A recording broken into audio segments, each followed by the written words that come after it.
Well, let me welcome all of you to chat with Matt. Uh, the subject of today's meeting is landing board seats, something that I hope all of us aspire to at some point in our careers. The need for financial people and financial logic is certainly essential to the success of any organization. And for today's meeting, Chat with Matt, we have Mike Lorelli. Mike is an old friend. I've not only have we both aged a little bit, but we've known each other a very long time, and he's still friends with me. So go figure.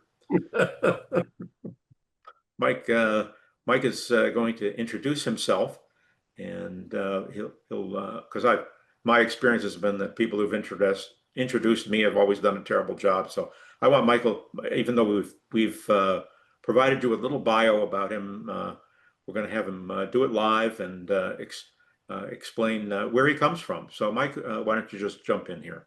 Sure. Well, the fun part about my life and career, including right up to today, is that, I've been the CEO, I've been an operating partner, I've been a chairman, I've been a board member. So you might say I've worked all three sides of the street. And over the years, that's done two things for me. Number one, I just love the intellectual engagement and will never give it up.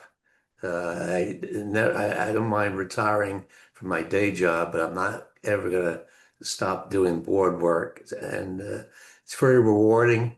And by the way, the compensation isn't so bad either. So there are a couple of good reasons why, this will continue through my retirement years. That's good. So some story. Do you have any stories for us? Board members who have helped you in your career? Well, a good board member is a good coach. And that's something to keep in mind when you're interviewing, because you want to make sure that you weave that in somewhere in your storyline, that you personally enjoy recruiting talent, developing talent, being a resource to the C-level team, being a confidential resource to the CEO where that's required. So coaching is a very good part of this equation. Any stories you can tell about particular people who have helped you that we might know about? Roger Enrico, who was the guy who really made Pepsi and put it on the map, unfortunately passed away in an accident a couple of years ago. But, he always took me under his wing. That was good role modeling for me, and I followed in his footsteps in that regard. The only other story I'll tell you here, which has got nothing to do with the topic, is that I'm one of the few civilians that's flown the B-1 bomber as well as the F-15. And I think, Really? yeah, and I thank the taxpayers for fueling those flights. Wow. Something I didn't know about you. Very exciting. So why don't we start our discussion about the various types of boards that people might seek to be on? Public, private, maybe a little background on which ones you think are most important or Yeah, how you see them in the greater scope of things. yeah. Well, it's obviously public, private, and advisory. I steer a lot of my clients toward private equity boards for a couple of reasons. Number one, there are an awful lot of them. I mean, there are 18,000 private equity portfolio companies. The second thing is, if a public company is looking for a board member, take PepsiCo, my alma mater, and I can't say enough good things about Pepsi. But if they're looking for a board member, they're going to hire Heidrick and tell them our next board member is probably the sitting CEO or chairperson of another Fortune 50 company. Well, that's a pretty high bar.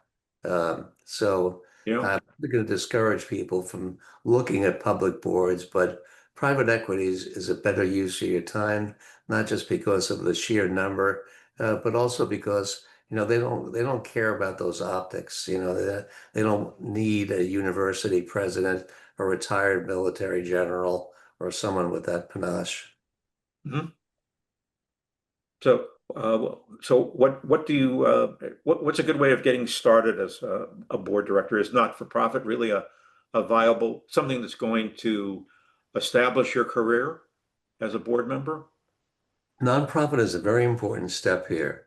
And if you're having trouble securing a board seat, that's a good way to start building your board, your personal board credentials. Now, some people say, does a nonprofit board really matter, in terms of my career? The answer is yes.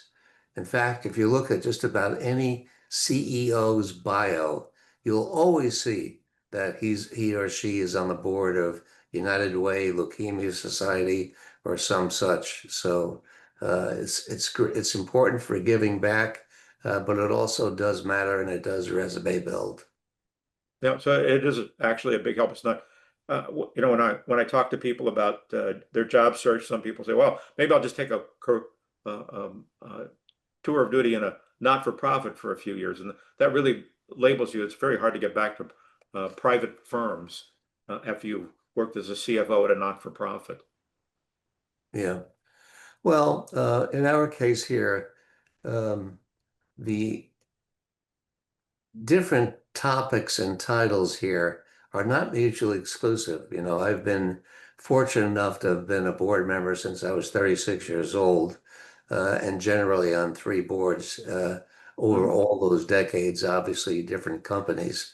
And I've also been CEO over all those years. So it's a feat to achieve both, but I'm proud that I've been able to balance it and in fact have 100% meeting attendance of every board that I've ever been on.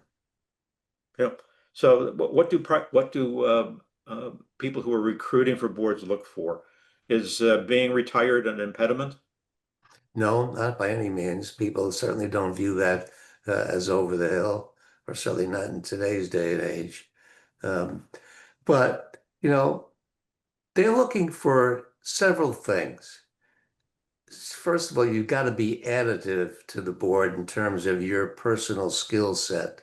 And boards have certain skills, needs, depending on the business that they're in. Hmm. So looking for people who could be additive to the existing skill set, that's pretty important. Number two is, can you disagree without being disagreeable? Because board chemistry is important. Yeah. Board joy when boards, are fun, not in a laughing way, but just in a general way. So that's an important piece here. Fit does matter, just as it does in a traditional organization. So those are just a couple of the important things, skills that they're looking for, Matt. Yeah. I have found that private equity groups don't care about how old you are, as long as you know what you're doing. Yeah. In fact, I think in private equity, it's my hypothesis that gray hair is a tailwind. It's not a headwind. They love the experience. A lot of people focus on the age discrimination thing, and I found that private equity groups are very open to that. They're just concerned with getting the job done. That's the best way to put it, Matt. Getting the job done has got to be number one. You have to be able to fog a mirror, though. That's a criteria, right? Yeah. If you're not breathing, they're not interested. And you have to come across as don't you? You have to come across as somebody who is a doer. Oh yeah. No, I You know, liked your comment just now that getting along with the board and being able to contribute are key factors. yeah. You've got to be additive, not redundant. And I've interviewed in several situations where I said to myself, they want consumer product skills, but they've got three ex-P&G brand managers already on the board. Well, in that particular case, I wouldn't be additive, and candidly, that wouldn't be as much fun for me as if I were 100% contributing. Yeah, so that's also something you should ask about as you're exploring a board opportunity. Correct? Yes, You, you want to know where you're going to fit into the board. yeah, fit does matter. Yeah. At the end of the day. Um, in spite of all the screening and skills and other things that they are looking for, you know, it comes down to, do they like you? Do they think you could be additive? Do they think you could be constructive? Do they think you are reliable? Say they give you a committee assignment, you're going to go off and you're going to do it and get it done well. You know, so some of them, so those are some of the things, which is not that different than the the skills that you need in an organization to be successful. Yeah. So we have a question in the chat box. Okay, it says, how big of a nonprofit for the board seat to be relevant? Board members of housing society or co-op apartment complexes? Peggy, that helps. Size does matter, but I wouldn't say that it's number one on the list.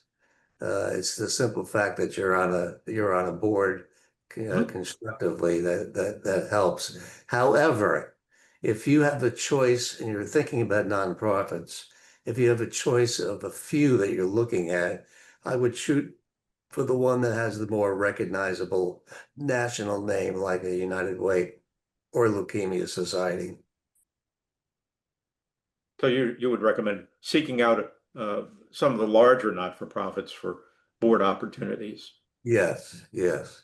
because And they'll be more relevant on your resume yeah, or your board resume, which we're going to be discussing in a few minutes. yeah. And candidly, those kinds of boards that you just articulated, would probably be more fun to be on as well because they probably have a very, very talented existing board member set. So to be part of that, to me makes the world Excuse go me. around. I mean, I want to have fun, doing this. I don't want it to be another job.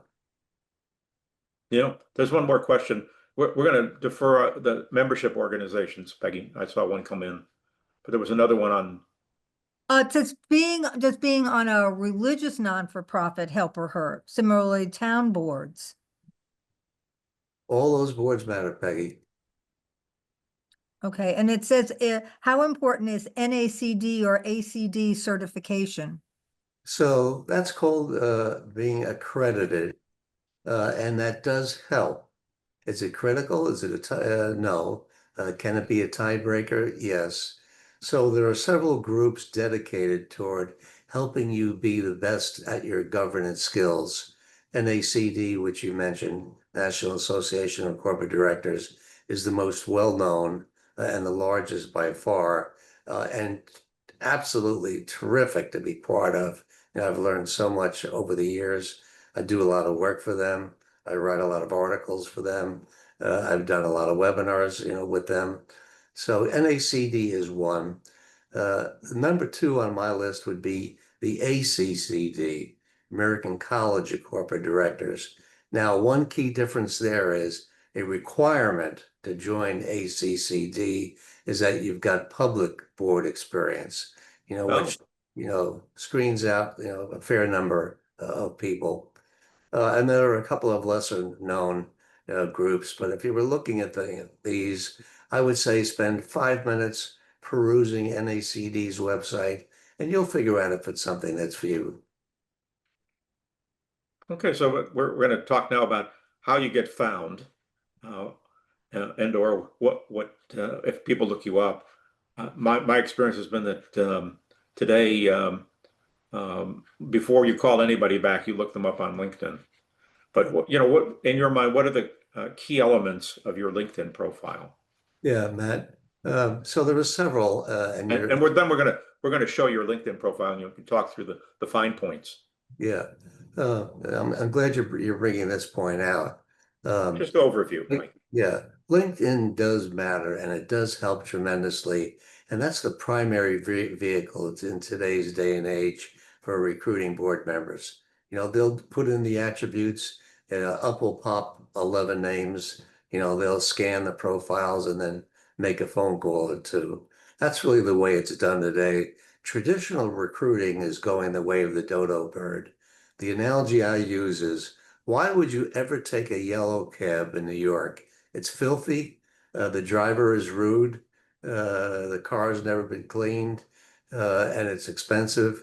Why would you ever do that if you can take an Uber which is less expensive. The car is clean, the driver is friendly and courteous, and it's just a very different way. And that's why I say traditional recruiting is slowly going the way of the dodo bird. Now, they're very frustrated, the recruiters, by this, because every morning that they wake up, another bite's been taken out of their apple by LinkedIn. And they wonder what they could do about it. And I get asked that question, what can we do about this tidal wave called LinkedIn? And my answer is the only thing that you could do is go out and buy yourself a fresh copy of Who Moved My Cheese. Yeah, uh, it's very challenging. I've had many discussions with recruiters in the last few months, and the market for them is not strong because there's a lot of people just mechanically finding people. I think you mentioned there are some firms that specialize in board positions. I don't know if they do it for private equity groups, but I'm sure there's somebody who's out there.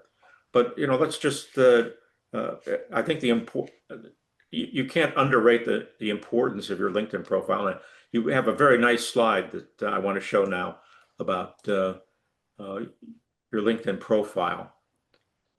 Yeah. Everybody can see it.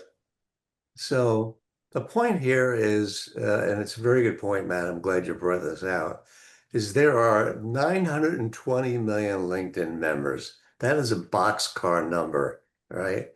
And you want to think of this pyramid and work on your LinkedIn profile so that you're moving up in terms of its effectiveness. Ideally, you'd love to have what I call a killer profile, and we'll talk about some of the attributes to develop that status. Excellent is fine. Very good, I'd say, is so-so.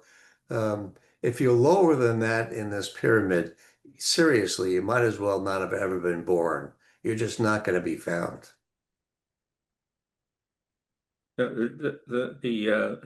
The volumes you mentioned on LinkedIn are absolutely huge, and it is hard to be found. And it just highlights to me the importance of really putting in a lot of work on your LinkedIn profile. It's amazing, Matt, because when I talk to a new client or a prospective client, always ask, how much time have you spent on your LinkedIn profile? And how much time have you spent on your resume? And they'll tell me, oh, I put about 30 hours in my resume and I'm really proud. I think it's terrific. And I say, that's nice. Then I say, what about LinkedIn? Well, I spent maybe 3 or 4 hours on LinkedIn, and it's okay. Someday I'm going to make it better. And I say, you've got this completely upside down. Spend all your time on your LinkedIn profile, not all your time, but a lot of your time, and the resume is secondary in terms of importance. Now, people still are going to look at your resume for sure, but that's Sure, not going to find you. it's something they pass around. Yes. You have to have a resume. Not that anybody actually reads it, but if you don't have one, uh, it is that people don't have something to hang on to. Yeah. And it has information on it that you don't want to have to talk people through, like where you went to school, some companies you work for. The only thing they're not making more of is time. And when you're in a conversation with a potential buyer of your services, time is better spent chatting about what you can do for them than going through the details of your background. So you need Yeah. a good resume too. But to your point about LinkedIn, and if you want to, I'd like you at this point to go over your profile, which is very impressive, well, as you would expect, of course. So my analysis of the LinkedIn algorithm, and they don't publish it, they don't tell you how it works, but I've spent a fair amount of time in effect reverse engineering it. And my experience in doing that for 22 years now, it's kind of a fun sideline project of mine. My experience is that the headline and the summary block account for about 80% of the effectiveness of your.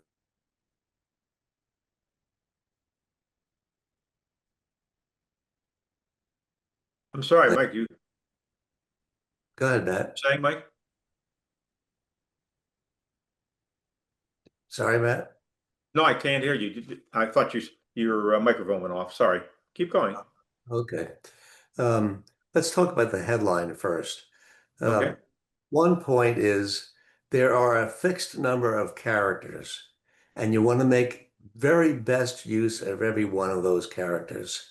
So you want to put in here the most effective attributes that you think they would be looking for to find their next board member, and certainly only list attributes, for which you fit.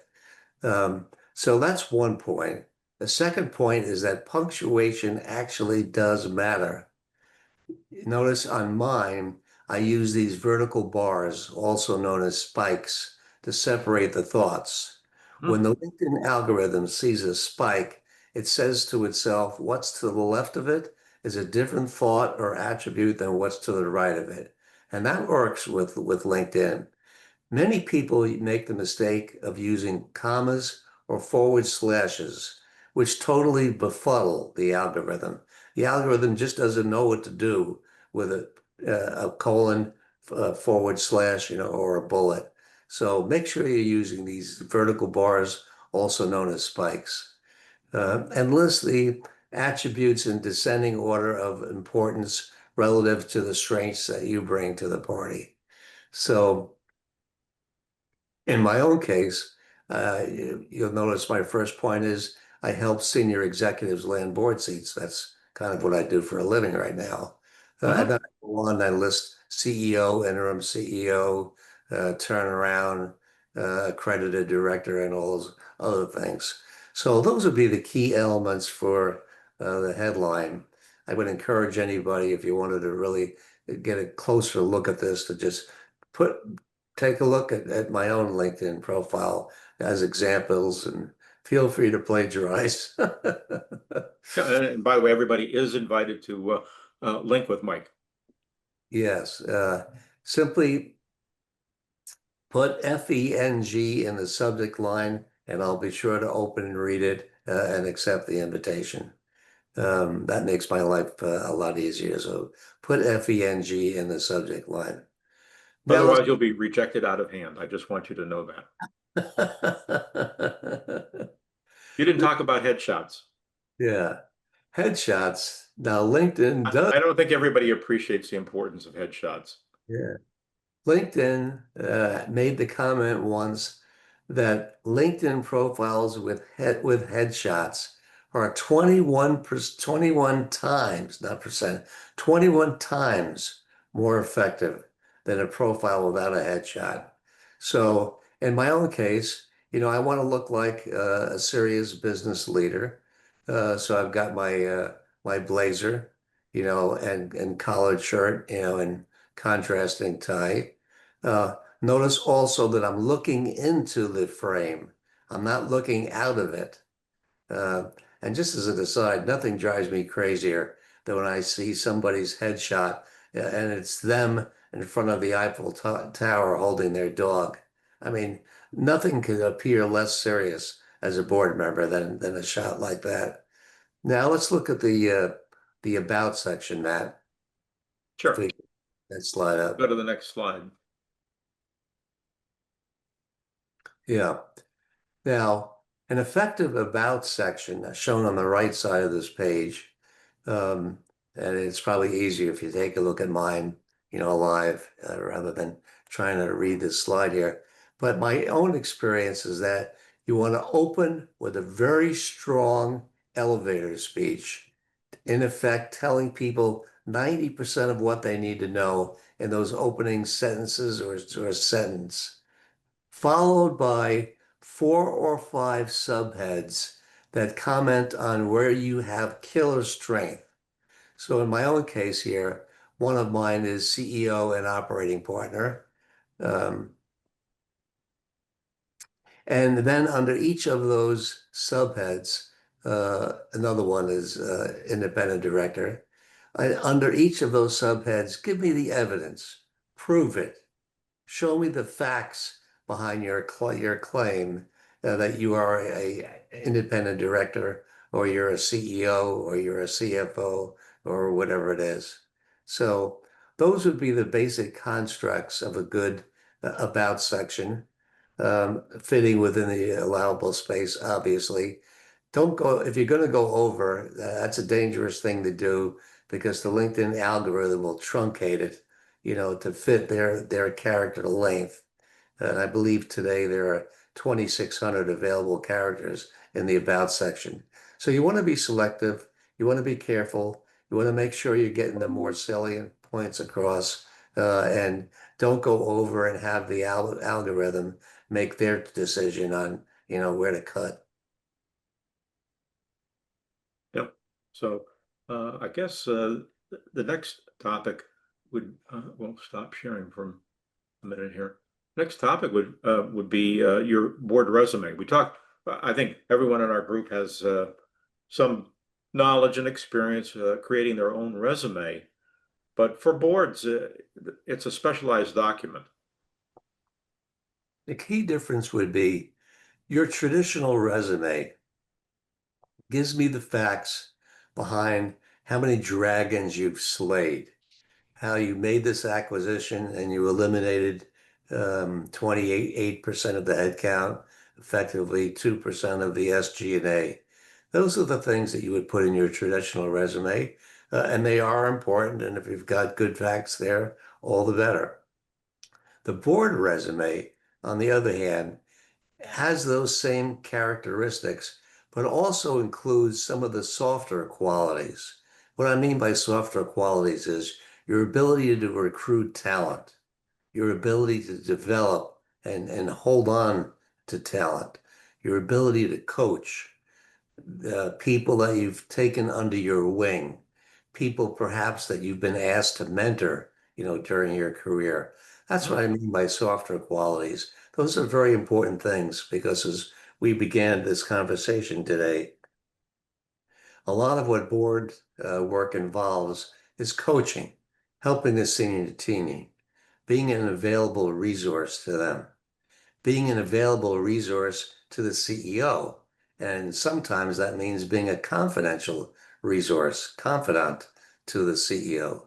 So those are some of the characteristics that are important in terms of a board resume versus your traditional document. Mhm.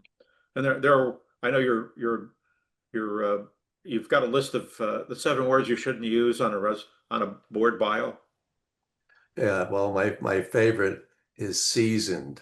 I see the word seasoned too often in resumes.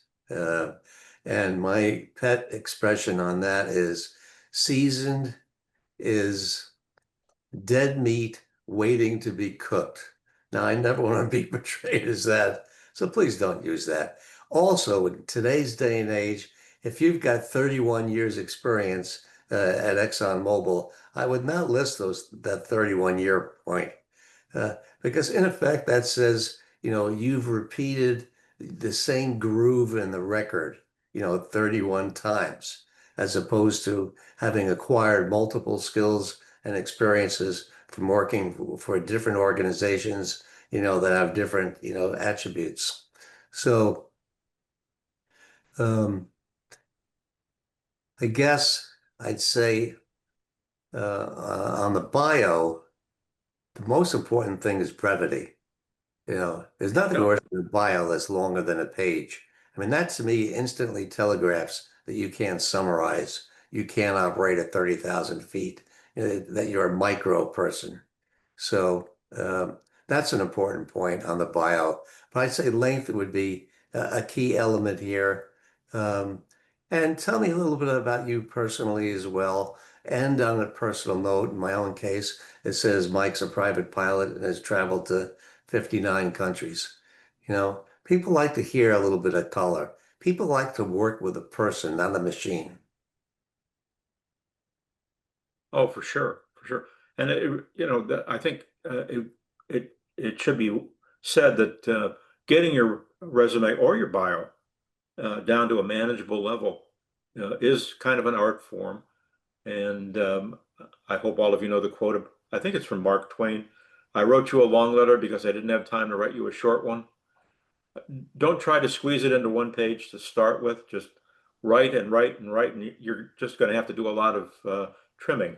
And don't do it by making the font really small because all of the people you're writing to are older and they don't see so well anymore. So You have Yeah. to really focus on the details, right, Mike? Yeah, well, a way to think about it is make it easy for the eyeballs to drink it in. Notice on mine, it's clean, it's organized, it's neat, it's got brief paragraphs. It's not wall-to-wall copy.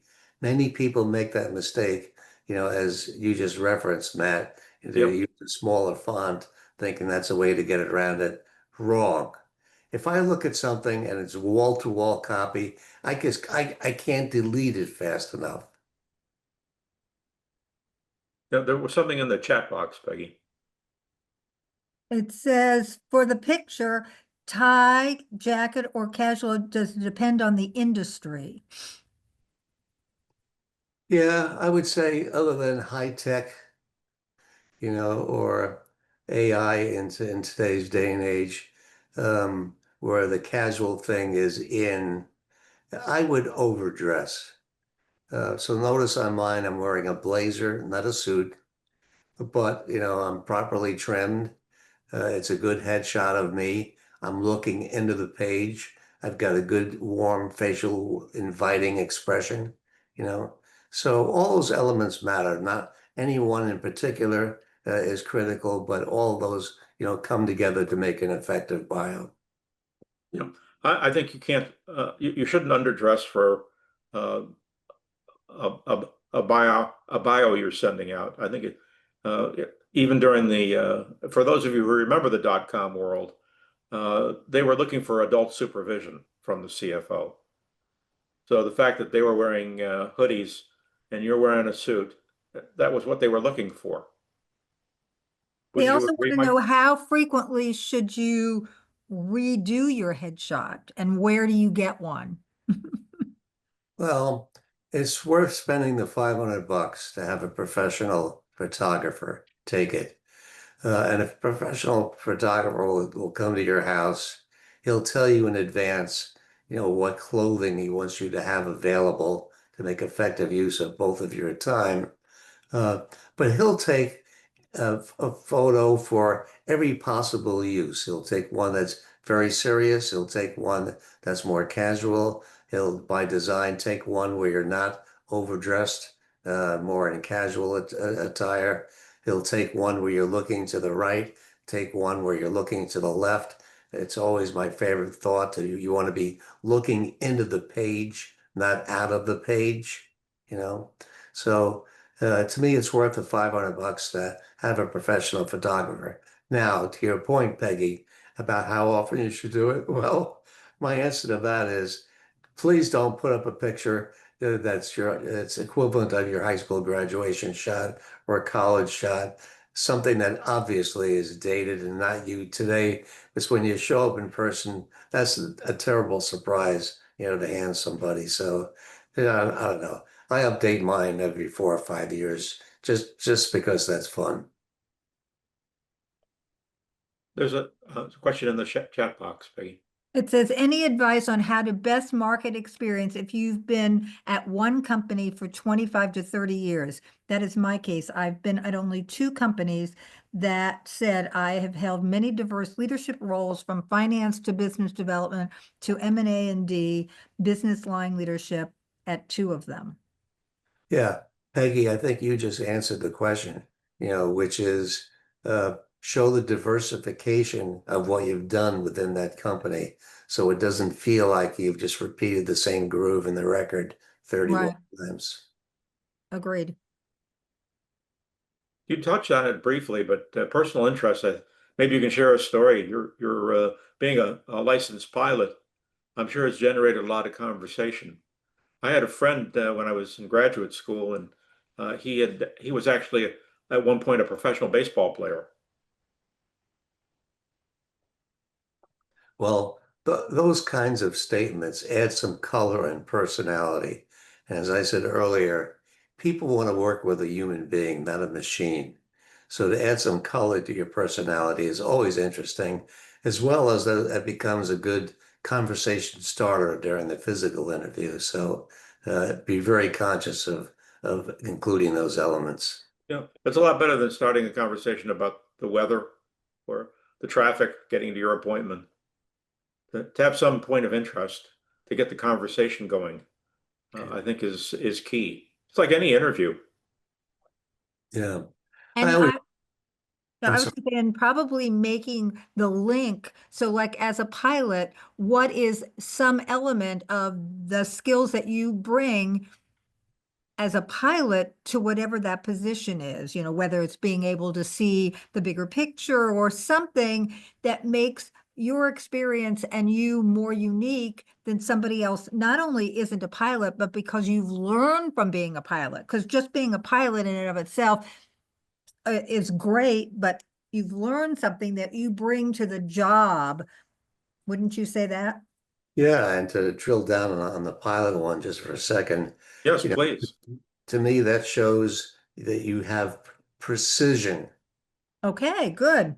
you have reliability, those are two key characteristics of a typical pilot, which would be important in an organization. Plus, it's just fun for people to see, that you took the time, and the effort, to go for your licensing and maintaining that credential with the FAA. I've always argued that sailing, which is something I've been passionate about for the last 40 plus years, is a great metaphor for life. One of the great lessons is the captain can show no fear. Even though his stomach is turning. You may be terrified, but if you let everybody else know, you're in big trouble. I've got to And remember. as a leader, if you tell everybody, "Oh my God, we're all going to die," it's gonna not Yeah, going to go too well yeah, yeah. because people don't know, then feel they don't have control and that you're not in control. I wish some of the political leaders today would use your advice there, Matt. Well, they don't. Nobody calls. That's all I can tell you. I wait by the phone, but nobody calls me for any advice. Our members call me, so that's always nice. Let's see. Uh, Someone has a If question. somebody's asking about your insights regarding the board interview process itself, what is your advice there? I would be friendly. I would be casual. I would be paced. I would try to inject some color, try to involve them in terms of talking about the attributes that they're looking for, so you could directly answer any of those points that they bring out. So those are all key things. But starting off with a good conversation starter or icebreaker, is colorful. I always enjoy asking people, where's your favorite place you've been to? It's always interesting, and you hear some interesting stories about geography and people's personal interests. But all those show that you're human. Again, my point, people are looking for a human being, not a robot. Right. And I would add whatever you tell them, like even if it's your favorite place, it's really important to really do a deep dive, mini deep dive, because you're not taking too long on the why. Because your favorite place could be something that the other person thinks, well, that's pretty mundane. But if you can really explain to them what made that your favorite place, that's the power. It's not just the place. Yeah. In my own case, I have traveled to 51 countries, and I enjoy bringing that out because it shows that I've got a pretty good diversity, in my background and experience. You know, so you always recommend publishing articles. I mean, that's a big thing. People are publishing on LinkedIn. Um, Visibility to this goes back to a point you were raising earlier today, Matt. Visibility does help, so be very conscious of it. I take advantage of every opportunity I have to write an article. you know, Sometimes I get asked to write one on a topic, and that's flattering, and I do a good job with it. Sometimes it involves doing some research, and that's a good use of my time. Um, Sometimes I'll come up with the idea myself. Sometimes I'll get the idea from someone else. Matt, famously, you gave me the idea about talking about how I land in a role with my feet running. And that was the creation of the article that I wrote about the importance of having interim board members or interim CEOs. So right. visibility matters. But one key point here is If it's for a physical instrument, a magazine, I always insist that they put that postage stamp in there. The postage stamp, by the postage stamp, I mean it's that little postage size picture of Mike, right? And uh, in the text under it, I want them to list my present title or most important title, but very important, my contact information. Now, I am amazed when I write for NACD, and I've written two of their more famous articles. One is landing board seats in private equity. The other one is landing board seats, in venture capital. I think you pushed both of those out to the readers. Yes, I did. They were very interesting articles, by the way. Yeah. Now, in both of those articles, it's got that little postage stamp of Mike Lorelli. When those two articles appeared, I don't think it's an exaggeration to say I probably got several hundred emails within 24 hours. Which showed me the broad reach of NACD. But also, I met a lot of interesting people, through that. Some became clients, so they were profit bearing, in my own case. But visibility does matter. Being a panelist is an excellent thing to do. Going to regional meetings, it might be an NACD meeting or other such. Going to regional meetings is a good way to show visibility. But, you want to be in circulation. Okay, so Also the next doing question outbound, is, sorry. securing a board seat then, and aside from networking activity, is it more about being found and not about finding a position at the target audience publishing? So I interrupted you because you're talking about publishing, but what do you think that securing that seat is? That it's networking or it's all the ways that you can be found? Yeah. So Peggy, you're bringing up a very important point. And my answer is think of the traditional marketing push-pull strategy, right? The pull part is you want a killer LinkedIn profile. So someone who's doing a query who doesn't know you. His microphone went off again. Mike, your microphone went off. Maybe you're not talking into it. Sorry. Okay. Is this any There you better? go. Now Yeah. you're doing okay. Okay. Sorry about that. Um, So this is so an important topic. You actually had a slide about it, so let me share that with everyone. boy, this is interesting. Um, when I hear from clients about their landing a board seat and they're pretty proud, if they didn't tell me, I always ask, how did you get it? What did you do differently? What separated you from the other candidates? What made you the tallest duck in the pond? By the way, just as an aside, frequently I'll be hearing from a client telling me how they're just not getting a lot of response to their emails, and what are they doing wrong? And my answer is, well, people are busy, particularly private equity people. They're chasing deals. Unless it's obvious instantly what you're bringing to the party, they're just not interested in you. But one way to make sure you're making efficient use of this push-pull idea is letting everybody know who's in a potential of hearing about a meeting, board opening, letting them know that you're available for board seats. And when I do this speech in front of a public audience, I always encourage them to interrupt me as I go along, and you put 300 C-level people in a room, and of course they do interrupt you as you go along. Uh, they say, well, how many people should I reach out to? And I say, well, open a new Excel sheet and populate it with at least 40 names. Then I'll get someone else who will say, well, I don't know 40 such people who might be in a position about hearing at a board seat. And I say, hold on a second.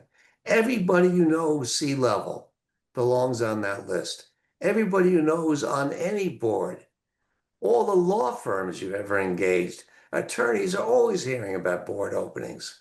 Your present and past audit firms, your personal accountant, all the recruiters you've ever interacted, top down or sideways, industry colleagues, former bosses, and importantly, former subordinates. Someone you hired 17 years ago, in a junior level position, and now they're EVP of XYZ Semiconductor in Silicon Valley. All these people you want to let know that you're available. I'm amazed how many times I hear from a client about landing a new opening, and it's because this bear fruit, not necessarily the same year, maybe years later, but when you single somebody out and let them know that you're genuinely interested in boards at this stage in your career, it's something they just never forget. Yeah, it's this list is part and parcel of networking, networking, and more networking. That's exactly right. This is the networking part. And a lot of people, I would think, don't reach out to these folks Yeah. uh, in, So back to my and let pitch. them know you're available. Yeah, which is my point about the push-pull strategy. Yes. The pull part is you want a killer LinkedIn profile, right? So people stumble across you when they're doing a query on LinkedIn. The push part is letting everybody know that you're available, as well as perhaps doing an outbound email campaign to private equity people. And in the private equity firm, you want to be emailing that to the operating partners. The operating partners are the ones essentially who run the place. An operating partner will typically have 6 or 7 companies reporting to him or her. And when they go out and buy a company, which they have authority to do, endorsed by the committee, when they buy a company, they've just created an assignment for themselves. And that assignment is go out and find a board, right?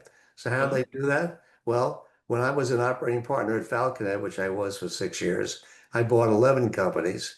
In every situation, I then had to go out and find a board. My number one avenue was LinkedIn. I would list the attributes that I was looking for. I'd hand it to one of my newly minted MBAs. I'd say, come back in an hour and give me page one of 20 profiles that you think would be excellent candidates. And then they'll come back in an hour and give me that list. They give me that pile of 20. I'll comb through it, call out 5 or 6 and say, go telephone screen these people in particular and then come back and tell me which ones we should fly in. So, that's kind of the way, boards are created. And notice in that equation that the typical recruiter is completely bypassed. yeah. So maybe you'd like to talk a little bit. The traditional resume is kind of a history of what you do. I don't think people think enough about the skills they have. And I think that's what you're trying to get them to do on their board bio. The bio I is mean, a really being thoughtful about their skills. Yeah. The bio is a terrific place to bring those things out. A bio is written for 30,000 feet. It's not tactical. Don't tell me that introduced 3 new products. That's a tactical thing. Telling me that you made an acquisition is a very material thing. Telling me that you recruited, 3 outstanding C-level people. Maybe you put in a whole new team. Those are all important things that belong in the board resume as well as the board bio. I can't say enough about the bio, though. In my own particular case, when I need to send out my credentials to someone, I will usually use my bio, not my resume. Mhm. Resume is tactical. It makes you look like a technician. The bio makes you look more presidential. And that's the first impression you want to give people. Most people have a tendency to do exactly the opposite. They'll shoot out their resume, which is 3 pages long, and I'm never going to read it. Yeah, it's kind of like saying, well, here's some information, you figure it out. Yeah, exactly. Yeah, I think you have to really do some deep thinking about what it is you actually do. Yes, you have accomplishments, but you really have to think through how you go about doing all these things. Yeah. I also think that you talked about the picture before. and I mentioned a price tag that I put on it typically. I would also think about having your material professionally prepared. It does make a difference. Um, it's like when you have a chance to go on a first date with someone you've had a crush on for a long time. Hmm? You're not going to show up in jeans and a t-shirt. You're going to be dressed, to the top. Your material should do the same, visually and give me that impression of you. So having a good professional writer do your documentation is worth its weight in gold. I use a particular woman, Karen Kirpin is her name, who's outstanding at doing this. And she's one of the reasons why she's so good at doing this is because she's been in the roles. She's been CMO of two New York banks. So she's been in the middle of the food fight. She's been in the room, when darts were going back and forth. So she knows what to put in a document and what not to put in. And I think in terms of whatever you send out, there was a gentleman who used to come to my meetings in Westport on a regular basis, and he would rewrite his resume for every particular job opportunity. And I think people need to know you can't just have one bio. You have to think through what the company you're competing for it needs. So I would say tailoring it to every single one would be a must, not a nice to do. That's really a must. You know, so what kinds of questions, if you're interviewing for a board job, are there specific questions you think they're going to ask? We actually have a document on our website about stupid interview questions. That's what it should be labeled. It isn't, but long lists of questions. What kinds of things do private equity groups immediately jump to when they're talking to people? Results, results, results. Show me tangible things you've done Hmm. to grow the bottom line by a material amount. Show me tangible results, because that's what they're looking for. At the end of the day, the average hold period is 5.25 years. That's how long they own a typical company. So they're looking for a good rate of return and in a reasonable period of time. So anything you could say about your background that demonstrates your ability to do those things would be really important to work in. So everybody gets very involved in selling their background to other people. What questions should you ask as a potential board candidate of the companies you might join? What are the What's danger points uh, Yeah, yeah, and then to your point earlier, so you can be sure you're having fun. yeah. So I would say, well, well, one of the ways that I have fun. Uh, let's take the typical person on this call, probably doesn't have uh, AI experience or significant AI experience. One of the things I enjoy doing when I'm talking to someone at another company is asking, are you happy with how the C-level is implementing AI? Now, asking that question implies that you know something about AI, even if you don't. So you basically just turn the table around and put them on the spot. So that's one of the ways that I have fun. And you also have to ask. I was reading through some of your stuff. You should really ask about E&O insurance, right? Boy, You I know, can't, you have liability as a director. yeah, I From can't say I think enough if you want to about talk about it a little bit from a career standpoint and a liability standpoint. Yeah, I can't say enough about the importance of D&O. You don't want to put 10 years of your earnings, at risk.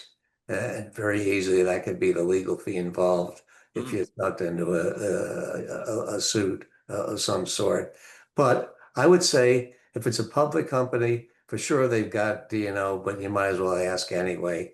If it's a venture capital company, that's a really important question to ask because the founder, owner, entrepreneur, inventor, all right, who's got a 160 IQ, knows the importance of D&O, but he may have skipped it because basically he's short on cash. He's worried about making payroll next week in his startup. He knows D&O is important. Someday he's going to get around to it, but that day is not today. You have every right to ask during the interview process to have them email you a copy of the D&O policy and show it to someone you know who knows something about D&O. But there's nothing that can be said about nothing that can be said about the importance of having D&O under your belt, and also a fair amount. You know, I actually had a chance once to interview for a cannabis company. Please don't tell my mother that. And I asked them about their D&O, and they only had $1 million of D&O. Now, this was a consumable, in a obviously newly emerging and controversial industry. Well, you want to be sitting there with a consumable in a newly emerging industry, where plenty of lawsuits are going around. You don't want to be sitting there without D&O. And I insisted for me to go any further in the interview process that they work toward raising that number to 10 million, not 1 million. That's I don't want to. I'm a big fan of business cards, so I thought I'd show yours. I think it's important that I'm a big fan of business cards. Everybody's into the you don't need a business card thing. Just show me your phone, and we'll put them together.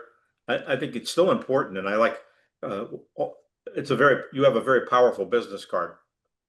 Well, one point I would say here is list independent director on your business card, even if you're not on any board today. And then if someone says, well, what board are you on? I would say, that's exactly the point. I'm at a juncture in my career where I'm making a concerted effort to get on a couple of good boards, and I'm studying governance. That's why I've joined the NACD, et cetera, et cetera. Now, if you're fortunate enough to already be on a couple of good boards, I would put their logos on the business card. It makes it come to life. I'm on the board of Stu Leonard's, locally here, pretty well-known supermarket chain. I'm on the board of NACD. I'm on the board of KPI Soft, which is an AI company. All those are key strengths that I'm able to bring across with my business card. Thank you for the flattery here. Are you also? There's a question about the Private Directors Association. PDA, I would say would be number 3 on my list, and ACD number 1, ACCD, PDA number 3 on the list. It's a very good group. It's a smaller organization. They tend to tailor toward privately held manufacturing companies in the Midwest. That doesn't make them a bad organization. You are going to learn good governance, and they do publish a lot of leads. PDA is noted for publishing a lot of board leads. So we're getting to the end here. You can someone asked a question about engaging the services of companies who help you find a board seat, and I know that's one of the things you do. So perhaps you share with everybody how you work your magic. Give us a few minutes of Yeah, advertising since you've devoted an hour to this. yeah. Well, there's a methodology behind it. I first work on the person's LinkedIn profile, which is the toughest document to do, but we've already spoken enough about the importance of it. Then I'll work on their resume. Then I'll work on their bio. Then I'll teach them the ins and outs of private equity, because that's where they're going to be doing most of their interviewing. So that's the essence of my own methodology, and it's very effective. If you go to my website, which is fasterlandings.com, which I would encourage people to do anyway, fasterlandings.com. Yeah, so that was in the promo piece for the event today. So if you didn't hear it, you can just go to the promo piece in any newsletter, and you can click on it and find out all the things that Mike does. Well, We're coming to the end of our hour. Mike, any concluding thoughts for us? Well, testimonials are helpful. Sometimes I've seen testimonials used in a bio, where there's a great quotable quote, from a bigwig. Uh, so yeah, that's part of the point about having some fun with this. It's not all strict 100% hardcore business. Any final questions? There's a Because, couple I'm- questions. Did we get all the questions in the chat, Matt? Looks very interesting. Well, I think so. So, Someone wanted to know if you'd make the charts available. Well, you're gonna, Well, I'll tell you that this is meeting has been recorded and it'll be on our website within the next week. are you gonna push the slides out to the attendees? Only with your permission, Mike. I would. Absolutely, go for it. Okay, I'm happy to share your slides, even though we didn't go over all of them. They're very informative, and I'll send them out as a PDF for those of you who registered for the meeting. As long as I have your permission, Mike. Yeah, absolutely. This has been fun, Matt. It's always a joy to address the FENG audience. They're a colorful group, and I really enjoy doing these presentations. Yeah, us accountants are thank really you. exciting people. Thank No you one so knows much, that. Mike. It was very informative. My pleasure, Peggy. All right. Well, let me conclude with thanking Mike for his time and his insights into the landing board seats process. And I hope all of you will link up with Mike, and we'll see you again on our next chat with Matt. Mike, again, thank you so much for your time and energy putting this together. And we'll look forward to having another conversation in the not too distant future. Okay. Be well, everybody. Stay safe. Everybody stay well.